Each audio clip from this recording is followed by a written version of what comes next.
Hello friends, welcome back to my channel. तो चलिए आज हम देखने वाले हैं एनसीईआरटी क्लास थर्ड की जो हिंदी की न्यू बुक वीना है, उससे चैप्टर 15 जिसका नाम है भारत। इससे पहले हम इसी न्यू बुक से सारे ही 1 से लेके 14 तक के जो सारे हैं उनको हम पिछली वीडियोस में कवर कर चुके हैं। अगर अब तक आपने मेरी वो वीडियोस नहीं देखी हैं तो आप मेरे चैनल पर जाकर उनको देख सकते हैं, आपको एक पूरा अलग से प्लेलिस्ट मिल जाएगा। तो चलिए शुरू करते हैं आज हम अपना ये चैप्टर जो कि है भारत। सबसे पहले एक आनंदमयी कविता तो देख लेते हैं इस कविता को। भारत तू है हमको प्यारा, भारत तुम हमको बहुत प्यारे हो, भारत देश के लिए बोला जा रहा है।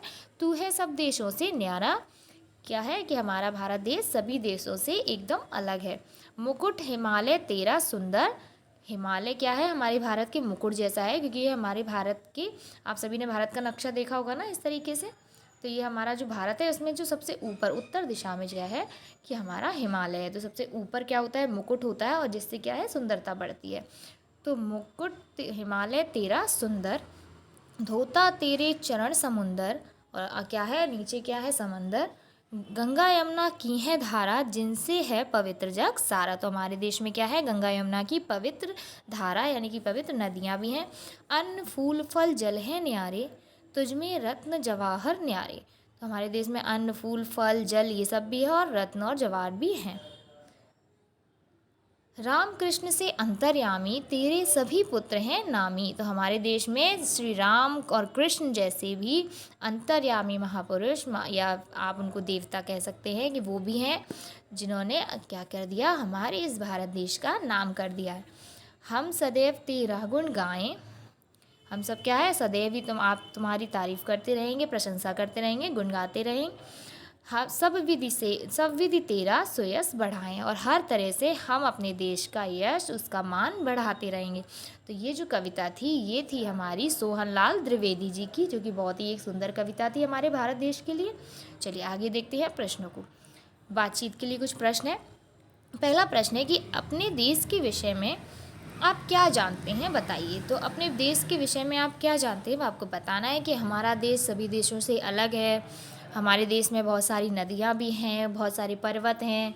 हमारे देश में बहुत सारे ऐसे महापुरुष हुए हैं जैसे किसी और अन्य देश में नहीं हुए। तो ये सब चीज़ें हमारे देश के बारे में हैं, और आप जो भी जानते हो वो आप बता सकते हैं।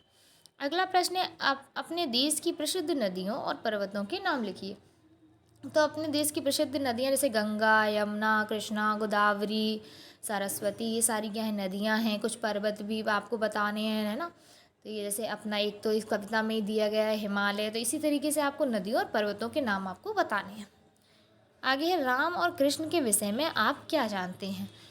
तो राम के विषय में आप जो भी जानते हो कि राम अयोध्या में रहते थे, और राम जी को उनके पिता ने वनवास पे भेजा 14 वर्ष के, और फिर वो माँ सीता और अपने भाई लक्ष्मण के साथ वनवास पर गए। फिर उन्होंने रावण का वध किया। तो ये सारी चीज़ें आप बता सकते हैं। उसी तरह कृष्ण जी के बारे में भी आप बता सकते हैं कि कृष्ण जी कहाँ रहते थे, उनका जन्म कहाँ, एक कारागार में उनका जन्म हुआ था, है ना। तो ये सारी नंद जी और यशोदा माता ने उनका पालन पोषण किया। ऐसे करके आप सारा जो भी कृष्ण के बारे में आप जानते हो कि उन्होंने कृष्ण कंस वध किया, ये सारी चीज़ें आप बता सकते हैं। अब देखिए कुछ प्रश्न और हैं, इनको देख लेते हैं। पहला प्रश्न है, भारत हमें क्यों प्यारा है। तो भारत हमें क्यों प्यारा है ये आपको कविता से बताना है। क्योंकि भारत क्या है, क्योंकि यह सब देशों से अलग है। क्योंकि यह सब देशों से अलग है, ठीक है, इसलिए हमको ये देश प्यारा है। हिमालय को सुंदर मुकुट क्यों कहा गया है, क्योंकि हिमालय हमारे भारत में ऊपर सबसे ऊपर उत्तर दिशा में है, और साथ ही हमारे देश की सुंदरता बढ़ा रहा है, इसलिए इसको सुंदर मुकुट कहा गया है। आप अपने देश का यश कैसे बढ़ाएं। तो हम अपने देश का क्या है, हम अपने देश का यश कैसे बढ़ा सकते हैं, उसका नाम रोशन करके, हम अपने देश का नाम रोशन करके अपने देश का यश बढ़ा सकते हैं। हमारे देश के समान हमारे गांव और नगर भी न्यारे न्यारे हैं। आप अपने गांव या नगर के विषय में सोचकर लिखिए। तो आपका गांव और नगर के विषय में जो भी आप सोचकर लिखना चाहें वो यहाँ पर लिख सकते हैं अपने अपने अनुसार। सभी के उत्तर थोड़े थोड़े क्या है अलग हो सकते हैं। ये जो कि कविता की सारी लाइनें, आपको जो पार्ट में कविता दी गई है शुरुआत में, उसको आपको देखकर ये लाइनें जो ये पंक्तियाँ हैं ये पूरी करनी है। जैसे भारत तू है हमको प्यारा, तू है सब देशों से न्यारा, है ना। धोता तेरे चरण समुंदर, तो यहाँ पे भी क्या है, कविता की ही लाइन आई है, गंगा यमुना की है धारा। इस तरीके से इसके बाद भी लाइन, ये सारी क्या है, आपको ऊपर दी हुई कविता में से ही ये सारी लाइनें लिखनी है। कविता में आए समान ध्वनि वाले शब्दों की जोड़ी बनाए, जैसे प्यारा न्यारा, सुंदर, तो इसके साथ हो जाएगा समुंदर, न्यारे प्यारे, बढ़ाएं गाएं, है ना, हम सब तेरे गुण गाएं, इसमें था गाएं। धारा, धारा का क्या है, न्यारा, अंतर्यामी और इसका गामी, सॉरी नामी, इसमें क्या हो जाएगा, नामी शब्द आया है, अंतर्यामी नामी। चलिए आगे है, दिए गए समान ध्वनि वाले शब्दों की सहायता से कविता पूरी कीजिए।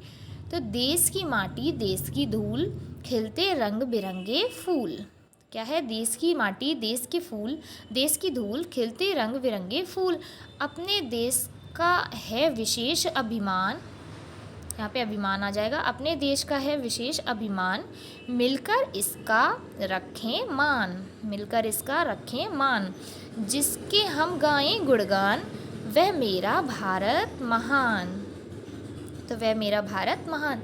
तो ये हो जाएंगी इस कविता के सभी शब्दों को पूरा करने के बाद ये कविता हो जाएगी कंप्लीट। चलिए आगे देख लेते हैं।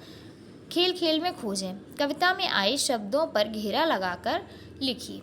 तो देखिए कौन कौन से शब्द आए हैं, एक आया है फूल, तो यहाँ पे आप लिख सकते हैं फूल, आया है गंगा, तो यहाँ पे आप लिख सकते हैं गंगा, उसके अलावा मुकुट, तो यहाँ पे लिख सकते हैं मुकुट,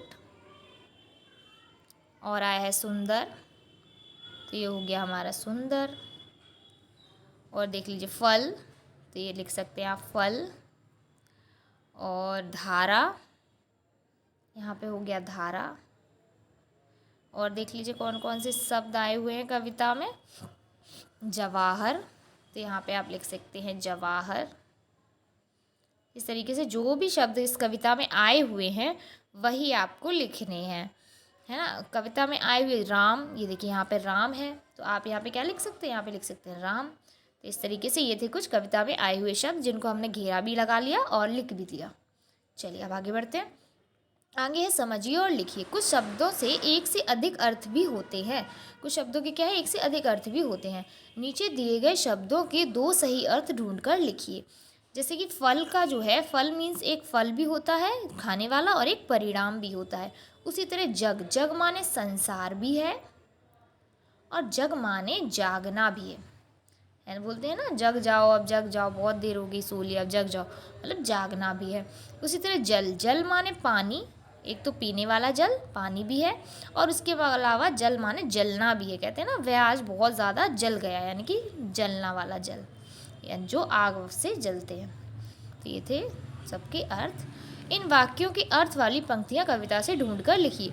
तो पहले है भारत सब देशों से भिन्न है, तो तू है सब देशों से न्यारा, ये था गंगा जमुना तेरी पवित्र धारा। इस तरीके से जो भी ये कविता में आई हुई पंक्तियां हैं उन्हीं में से आपको लिख लेना है। तो भारत सब देशों से भिन्न है, गंगा यमुना से सारा संसार पवित्र है, सब देश हम सब तेरी प्रशंसा करें, हम देश का नाम ऊंचा करें। तो आइए इन पंक्तियों को एक बार हम क्या है कविता में जाकर देख लेते हैं। चलिए तो ये रही हमारी कविता की पंक्तियाँ। इसमें पहली वाली पंक्ति हो जाएगी, तू है सब देशों से न्यारा, गंगा जमुना की है धारा, जिनसे है पवित्र जग सारा, ये हो जाएगी दूसरे वाले के लिए। उसके बाद वाली तीसरी पंक्ति के लिए देख लेते हैं, हम सब तेरा गुण गाएं, ये तीसरी पंक्ति हो जाएगी। सब विधि तेरा श्रेयस बढ़ाएं, ये हो जाएगा चौथी पंक्ति के लिए। तो इस तरीके से हमने ये चारों पंक्तियाँ कंप्लीट करी। चलिए अब आगे बढ़ते हैं। देखिए ये सारी चारों पंक्तियाँ कंप्लीट हो गई हैं। आगे देख लेते हैं, भारत के प्रसिद्ध व्यक्तियों के बारे में बताया गया है कविता में। तो तेरे सभी पुत्र हैं नामी, ऐसा बोला गया है। तो भारत की प्रसिद्ध पुत्र और पुत्रियों के नाम लिखिए। तो जैसे कि पुत्रियों में आप लिख सकते हैं मीरा, राधा, इन सब के नाम लिख सकते हैं, है ना, लक्ष्मीबाई,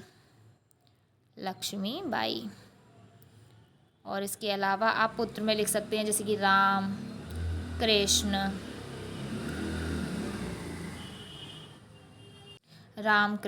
और इसके अलावा आप तुलसीदास जी हैं, और भी आप जिनको भी जानते हो उनका लिए लिख सकते हैं। आगे देख लेते हैं, कविता में रत्न शब्द आया है। तो रत्न यानी मूल्यवान पत्थरों के छोटे से टुकड़े।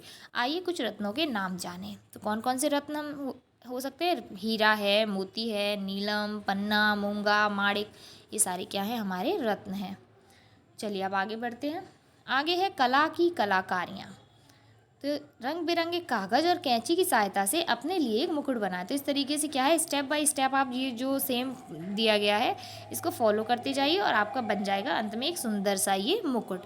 ये देखिए, ऐसा मुकुट आप भी बना सकते हैं। यहाँ पे आपको करना है कि भारत का राष्ट्रीय ध्वज जो तिरंगा है बनाकर उसमें रंग भरना है। तो यहाँ इस खाली जगह में आप अपना राष्ट्रीय ध्वज बनाइए तिरंगा और उसमें रंग भरिए। बूझो तो जाने, उत्तर में रखवाली करता खड़ा रहता है सदा ही मौन, बोलो भैया बोलो बहना, भारत का वह रक्षक कौन। तो वो है हमारा हिमालय। हिमालय क्या है, भारत के लिए रक्षा करता है, भारत के लिए रक्षक है।